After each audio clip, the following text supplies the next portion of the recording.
Well, thanks to a growing national effort in support of environmental conservation, recycling these days is easier than ever. But even as it becomes convenient, recycling can still be a little confusing for us consumers.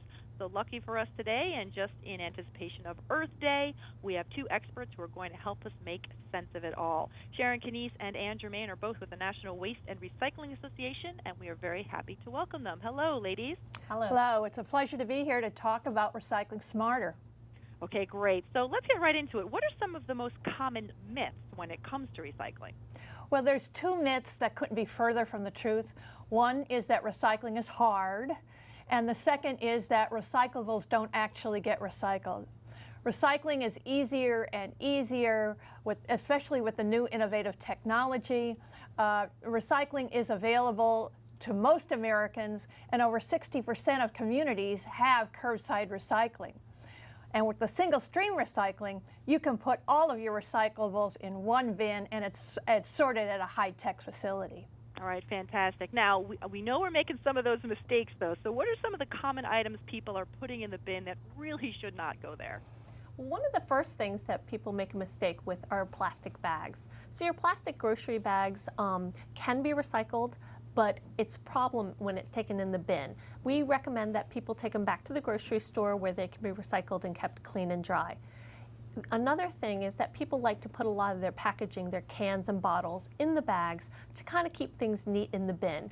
But it really needs to be left loose in the bin because somebody ends up having to rip open all those bags, and that ends up causing a lot of problems.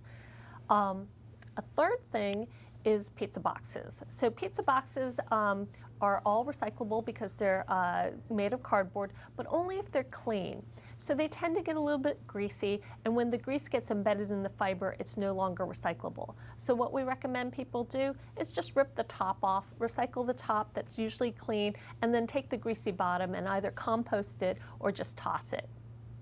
A couple other items, aerosol cans are made of steel, so they can be recycled, but only if they're empty. If they have any of the propellant left in it, then it really needs to be taken to a community event. Peanut butter jars are recyclable as well, but a lot of times people leave food residue in them, and then that leads to some contamination. So we ask people, if they're going to recycle their peanut butter jars, to make the extra effort to clean them out a little bit.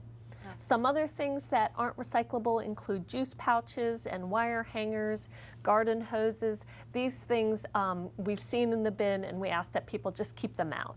All right, good to know, things to keep out of there. And, you know, what does happen when we put those wrong items into the recycling bin?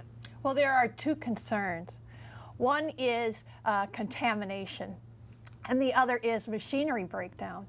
You know, with recyclables, those who are going to use those recyclables to make new products require high quality. And so when recyclables are contaminated, it makes it much more difficult. The second thing is machinery breakdown. Products like these plastic bags can actually get tied up in the sorting machinery and actually cause breakdowns of the machinery. So keep things like plastic bags out of the recycling bin. All right, good to know. Now, what are ways that we can maybe encourage recycling in our own communities? Well, one of the things that people should do is check with their municipalities and find out what can and can't be recycled. And if they want to have additional opportunities, check with their local officials and request some of these services that be available to them. To get general information about recycling, they can come to our website, beginwiththebin.org. It'll help you know more before you throw. All right, lots of great information out there for our viewers. One more time, please give us that website. Beginwiththebin.org. All right, love it. Easy to remember. It makes a lot of sense. And Sharon Kneiss and Germain, we thank you both for your time today and for helping us out with those very helpful recycling tips. Thanks so much. Thank you.